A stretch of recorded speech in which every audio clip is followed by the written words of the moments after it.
அனைவருக்கும் வணக்கம். நான் உங்கள் ஆஸ்ட்ரோ லக்ஷ்மணன் பேசுகிறேன். இன்றைக்கி நம்ம பார்க்க போகிற டாபிக் சனி பகவானுக்கும் ஸ்ரீ ரமண மகரிஷிக்கும் அவர் வாழ்க்கையில் நடந்த ஒரு கர்மாவை நிகழ்வை பற்றி தான் நம்ம பார்க்க போகிறோம். சனி பகவான்கிறவர் கர்மக்காரகன் மற்றும் நீதிக்காரகன் கூட.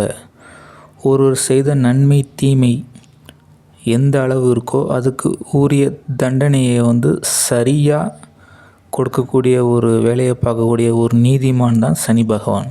அது நன்மையாக இருக்கலாம், அது தீமையாக இருக்கலாம்.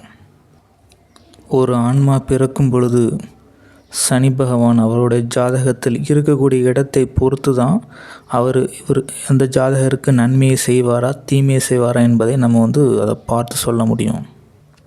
அதில் ஒரு ஜாதகருடைய பொருளாதாரம், அவர் மிடில் கிளாஸா இல்லை லோவர் மிடில் கிளாஸா அப்பர் மிடில் கிளாஸா அப்படிங்கிற ஒரு விஷயத்தை தீர்மானிக்கிறதும் சனி பகவான் தான்.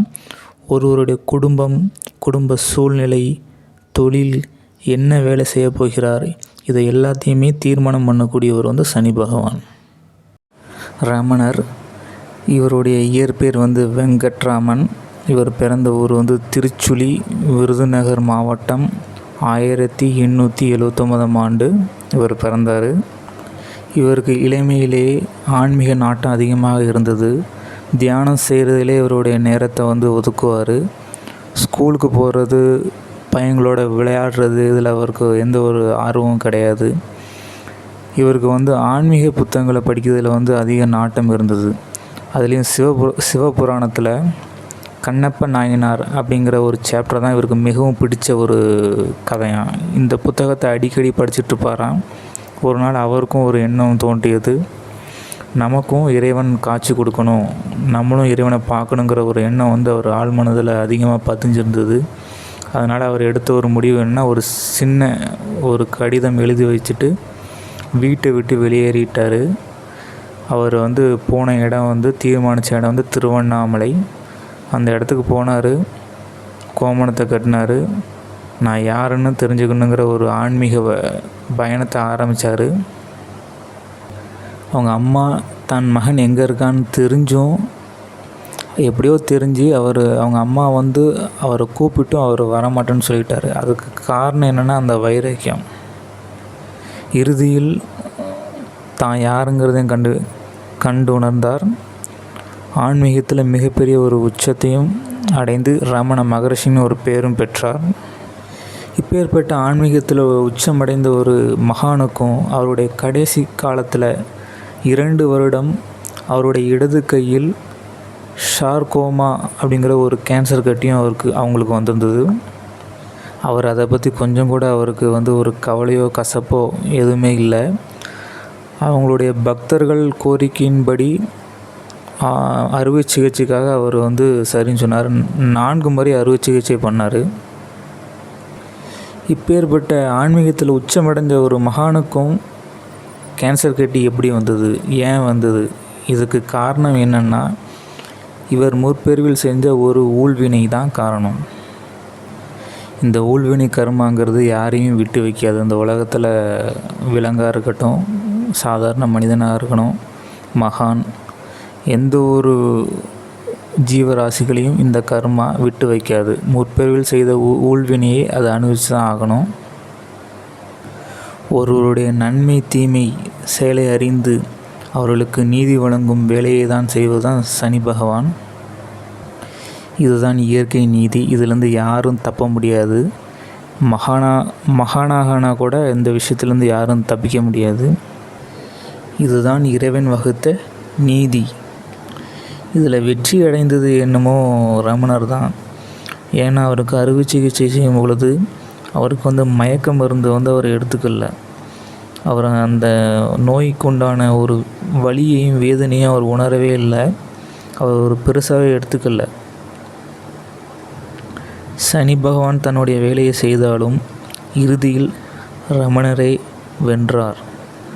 அவருடைய சீடர்களும் பக்தர்களும் உங்களுடைய இறை சக்தியை வைத்து அந்த நோயை குணப்படுத்திருக்கலாமேன்னு அவங்ககிட்ட ஒரு கேள்வி கேட்டாங்க. அதுக்கு ரமணர் கொடுத்த பதில், ஒரு துணி கிழிஞ்சிட்டுனா அதை தூரத்துக்கு போட்டுறணும். நான் உடம்பல்ல, நான் ஆன்மா அப்படிங்கிறத ஒரு பதிலை கொடுத்தாரு. சனி பகவான் இப்பேற்பட்ட ஆன்மீகத்தில் உச்சம் பெற்ற ஒரு மகானையே விட்டு வைக்காத போது சாதாரண நம்மளை எப்படி விட்டு வைப்பார்? கொஞ்சம் யோசித்து பாருங்கள். நம் வாழ்க்கையில் படுற ஒவ்வொரு கஷ்ட நஷ்டங்களுக்கும் ஒவ்வொரு காரணம் இருக்கும். அந்த கஷ்ட நஷ்டம் வரும்போதெல்லாம் இவருடைய நினைவு நீங்கள் நினச்சி பாருங்கள். பெரியதாக தெரியாது. நம்மளும் முற்பிரிவில் ஏதோ ஒரு கர்மவினையின் காரணமாக நம்ம இப்போ ஒரு துன்பத்தை அனுபவிச்சுட்ருக்கோங்கிற ஒரு ஏற்றுக்கொள்ளக்கூடிய ஒரு மனப்பக்குவம் நம்மளுக்கு கிடைக்கும்.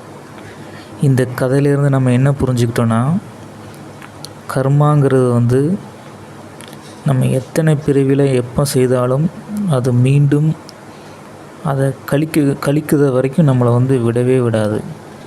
ரமணர் நினச்சிருந்தார்னா தன்னுடைய இறைசக்தி மூலமாக அந்த நோயை அவர் நீக்கியிருக்க முடியும். அப்படி செஞ்சுருந்தார்னா மீண்டும் அந்த 2 வருஷம் அவர் துன்பப்பட்டார்ல, மறுபடியும் அந்த நோயை அணிவிப்பதற்காக இன்னொரு மனித உடல் எடுத்து அவர் வர வேண்டியதாக இருக்கும். ஸோ அதை உணர்ந்தனால தான் அந்த மகான் அதை ஏற்றுக்கிட்டார். அதுபோல் நம்மளும் இந்த விஷயத்தை ஏற்றுக்கிட்டு தான் ஆகணும். அவர் ஒரு மகான், அதனால் அவருக்கு அந்த வலி வேதனைங்கிற ஒரு விஷயம் இல்லை. நம்மளாம் ஒரு சாதாரண மனுஷன். ஸோ நம்ம என்ன பண்ணலான்னா, இதை மாதிரி இறை வழிபாட்டில் நம்ம செஞ்சிட்ருக்கும்போது இதோட வலி வேதனை கொஞ்சம் நம்ம குறைக்க முடியும். இதுக்கு பொதுவாக திருநள்ளாறு அந்த கோவிலுக்கு ஒரு முறையாவது போயிட்டு வரணும். சனியினால் பாதிக்கப்பட்டவங்களுக்கு திருநள்ளாறு அது ரொம்ப தூரமாக இருந்ததுன்னா உங்கள் வீட்டுக்கு அருகில் உள்ள சுடுகாட்டுக்கு ஒட்டி பழமையான சிவன் கோயில் இருந்ததுன்னா அதில் இருக்கிற சனி பகவானுக்கு தீபமிட்டு வாரம் வாரம் வழிபாடு செய்து வரலாம். காகத்துக்கு சாதத்தோடு எள்ளு கலந்து தினமும் அதுக்கு வச்சுட்டு வரலாம். உங்களால் முடிஞ்சால் தான தர்மம் செய்யலாம். கூலி வேலை செய்கிறவங்களுக்கு உங்களால் முடிஞ்ச ஏதாவது உணவு உதவி ஏதாவது செய்யலாம். இது போன்ற செயல்களில் நீங்கள் ஈடுபட்டிருக்கும் பொழுது உங்களுடைய துன்பத்தின் வீரியத்தின் அளவு கண்டிப்பாக குறையும். அது திருமண தடையாக இருக்கலாம், தொழிலில் பிரச்சனையாக இருக்கலாம், நீண்ட நாள் நோயாக இருக்கலாம். இது போன்ற வழிபாடு செய்து கொண்டு இருந்தீங்கன்னா நிச்சயமாக அதோடய வீரியத்தின் அளவு கம்மியாகும். நன்றி, வணக்கம். தேவைப்படுறவங்களுக்கு இந்த பதிவை ஷேர் பண்ணுங்கள்.